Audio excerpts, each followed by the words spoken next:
Hey everyone, I'm going to show you how to use the curriculum feedback form in Buzz. So if you come up to the left hand side here to the menu, we can come down here and click curriculum feedback, and that's going to open up a new tab.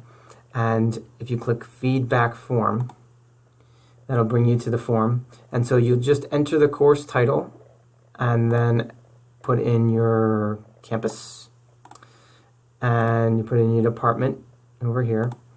And then the type of inquiry. You can either do just general comments, or you can ask a question or make a suggestion. I'm not quite sure what they mean by virtual here, but it's just there as an option. And so you leave your comments in the top text box here, and then you scroll down and you hit save, and you can keep coming back to it, and eventually there will be a response to your feedback that will show up there.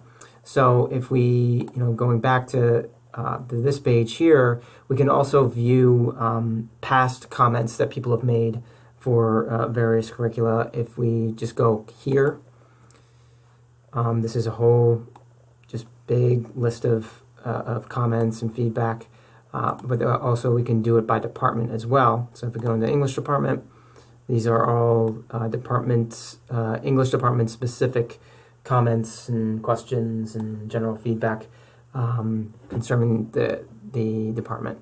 So if you ever want to give feedback for a curriculum for a specific course, here's where to do it. So this is not for feedback for Buzz or Genius or anything like that. It's just for curriculum.